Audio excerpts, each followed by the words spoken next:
Learning with Earning, world's first live freelancers training portal, providing online top-rated trainers with exclusive live sessions on freelancing skills in Pakistan, USA and Canada. Let's learn and earn from your home.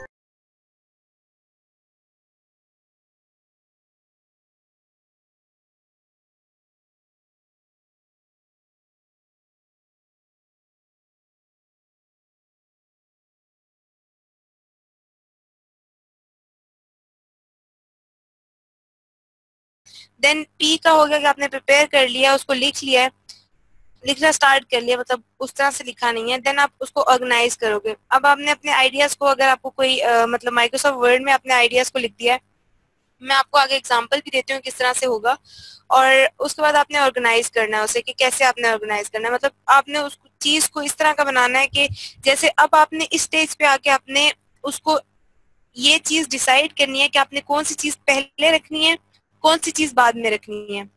अब reasons क्या है organise करने के अपने ideas को, कि आपकी जो भी आपने लिखा है वो लॉजिकल लिखा जाए, कि आपने बिल्कुल मतलब यूं नहीं लिखा पहले की चीज बाद में, बाद की चीज पहले, तो इस तरह से नहीं करना। तो मैंने पहले भी बताया था कि 15 सेकंड होते हैं किसी भी बंदे के पास कि वो ये चीज डिसाइड करता है कि मुझे ये आगे पढ़ना है या नहीं पढ़ना। सिर्फ 15 सेकंड लेता है वो, यानी कि स्टार्ट का जो भी पार्ट होगा, तो स्टार्ट का पार्ट बहुत मैटर करता है।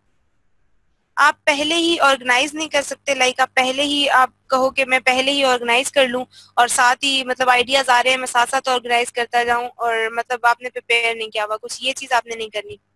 आपने पहले उसको लिखना है इस तरह से, उसके बाद उसे अपने आइडियाज को अपने एक पेपर पे लिख लिया या आपने माइक्रोसॉफ्ट वर्ड में लिख लिया है, तो आपने आगे करना है काम। नहीं तो इस तरह आप करेंगे कि आप पहले की चीज बाद में, बाद की चीज पहले, तो आप इस तरह नहीं लिख सकते। आपने पावर के फॉर्मूला को यूज करना है।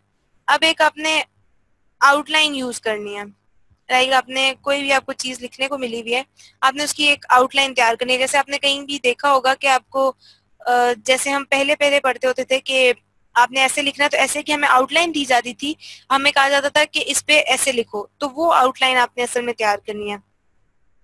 और जब आप ये कर लोगे, मतलब ऑर्गेनाइज वाले लेवल पे आपने वो लिख लिया, उसे ऑर्गेनाइज भी कर लिया है, तो आपके पास एक क्लियर स्ट्रक्चर आ जाएगा कि भाई मैंने ये काम जो है ये सही से करके अब लिखना है।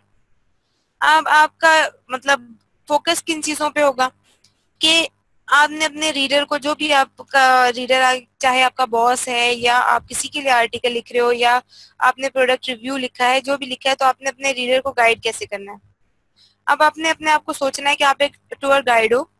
अब आपको ये इस तरह से सोचना है, मतलब मैं हर तरह जब भी कोई भी बात किसी को सिखा रही होती हूँ तो यही बताती हूँ कि जो भी आप लिख रहे हो तो आपको अपने रीडर की तरह से सोचना है। लाइक आपको इस तरह से सोचना है कि जैसे आपने वो चीज लिखनी है और आपने ही पढ़नी है, और आप वो रीडर हो गए हो जिस तक आपने अपनी वो बात कन्वे करनी है, आपने उसकी तरह से सोचना है। तो आप सोचोगे कि क्या क्या चीजें मुझे चाहिए हो सकती हैं अगर मैं वो रीडर हूँ। तो आपको एक्चुअली करना क्या है कि आपको उस चीज को उस रीडर की तरह पढ़ना है, और फिर आपने सोचना है कि भाई रीडर को पहले क्या पढ़ने को मिलना चाहिए, जो भी चीज है पहले क्या पढ़ने को मिलना चाहिए, और यहाँ से उसको कहाँ फिर आगे क्या चीज पढ़ने को मिलनी चाहिए, और फिर एंड पे उसे क्या पढ़ने को मिलना चाहिए। तो ये सारी चीजें आपने एज अ रीडर सोच के लिखनी है, मतलब अपने माइंड में, या वो आउटलाइन तैयार करते हुए आपने ये कुछ करना है। सही। अब जैसे आपको एक लेटर, ये एक लेटर का वो है कि मुझे मतलब अगर मैं एक मीटिंग में हूँ और फिर उसके बाद मुझे मेरे बॉस ने पूछा है कि भाई ऐसा हुआ है कि आप मीटिंग का मुझे बताओ कि क्या हुआ है, मुझे उसकी डिटेल्स दो। तो मैंने उसे बताना है। सबसे पहले मैंने अभी ये सिर्फ आइडियाज जो हैं, क्योंकि ये छोटा पीस है, तो मैंने इसके लिए एक चीज लिख ली है कि भाई मैं जो हूँ कार्ला से मेरी मुलाकात हुई है, जो कि फलानी कंपनी से है, और उसने कहा है कि हम लोगों ने ये चीज डिस्कस की है कि जो कॉन्ट्रैक्ट उसका हमारे साथ है वो उसको रिन्यू करवाना चाहती है। उसने कहा कि वो नेक्स्ट ईयर रिन्यू कराना चाहती है, लेकिन उसको डिस्काउंट भी चाहिए। उसने फिर ये एक और चीज मतलब बताई है कि वो हमारी कस्टमर सर्विस से बिल्कुल भी खुश नहीं है। और मतलब वो किस लिए खुश नहीं है, वो इसलिए खुश नहीं है कि उसको एकदम से मतलब एक अर्जेंट कोई इसका क्वेश्चन था जो कि उसने करना था, लेकिन उसको वेट करना पड़ा 10 मिनट तक। हमें हमारी कस्टमर सपोर्ट की तरफ से उसको फौरन से रिप्लाई नहीं गया। सही। तो उसके बाद मैंने लिखा कि भाई मेरे माइंड में मेरी उससे बातचीत हुई है, तो उसने ये भी बताया कि मैं मालटा जा रही हूँ नेक्स्ट वीक। तो वो मतलब अगले महीने के एंड तक जो है वो बिल्कुल भी अवेलेबल नहीं है, और वो हमारे न्यू सॉफ्टवेयर में बिल्कुल इंटरेस्टेड है। वो चाहती है कि भाई हमें ये सॉफ्टवेयर दिया जाए, वो उसको रिन्यू कर दें, हम उसको कॉन्ट्रैक्ट को भी, ठीक है। और मैंने उससे फिर बताया कि यानी कि बॉस हैं आप हैं, और मार्क कोई बंदा है जो आगे का डील करता है। मेरा जो डील करना था, मेरा सिर्फ उससे मिलना था और उससे बातचीत करना है। अब आगे की चीज आप और मार्क कोई बंदा है उसने करनी है। तो मैंने उसे ये चीज बता दी है, और उसको डिस्काउंट चाहिए, और वो कह रही है कि वो बिल्कुल भी कॉल वगैरह नहीं ले सकती, तो आपसे बात करेगी और उसके बाद जो भी है, ठीक है। ये मैंने अब सारी बातें, अपने पॉइंट्स मेरे माइंड में थे, मैंने ये लिख ली हैं।